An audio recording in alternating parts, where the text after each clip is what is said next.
आज हम बात करेंगे एक ऐसे वीर राजपूत राजा की जिसका नाम इतिहास में शौर्य, नीति और विश्वासघात तीनों के साथ लिखा गया है। यह कहानी है अर्णोराज चौहान की। 12वीं शताब्दी का समय था जब भारत की धरती पर तुर्क आक्रमण लगातार बढ़ रहे थे और राजपूताना अपनी आन बान शान के लिए युद्ध कर रहा था। अर्णोराज चौहान अजमेर के संस्थापक अजयराज चौहान के पुत्र थे और लगभग 1133 ईस्वी में उन्होंने राजगद्दी संभाली। गद्दी संभालते ही उन्होंने स्पष्ट कर दिया, अजमेर पर किसी भी शत्रु का अधिकार नहीं होगा। फिर आया वो समय जब तुर्क आक्रमणकारी अजमेर की ओर बढ़े, लेकिन अर्णोराज ने कभी हार मानना नहीं सीखा था।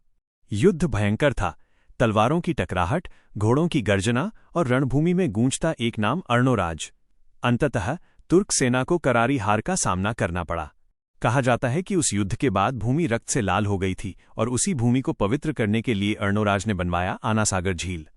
ये केवल एक झील नहीं थी, ये उनकी विजय, उनकी दूरदर्शिता और अपनी प्रजा के प्रति प्रेम का प्रतीक थी। लेकिन अर्णोराज केवल एक योद्धा ही नहीं थे, वे एक कुशल राजनेता भी थे। गुजरात के शक्तिशाली शासक सिद्धराज जयसिंह के साथ उनका युद्ध हुआ, लेकिन बाद में उन्होंने उनकी पुत्री कंचना देवी से विवाह कर दुश्मनी को संबंध में बदल दिया।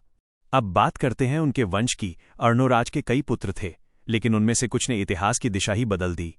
सबसे बड़ा पुत्र जगतदेव, लेकिन यहीं से कहानी एक दुखद मोड़ लेती है। सत्ता की लालसा ने उसे इतना अंधा बना दिया कि उसने अपने ही पिता की हत्या कर दी।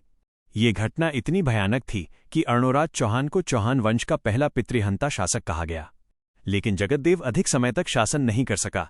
इसके बाद गद्दी पर आए विग्रहराज चतुर्थ, जिन्हें बीसलदेव भी कहा जाता है। उन्होंने न केवल राज्य को सुदृढ़ किया, बल्कि दिल्ली तक विजय प्राप्त की। वे एक महान योद्धा होने के साथ साथ विद्वान भी थे और उन्होंने हरिकेली जैसे नाटक की रचना की।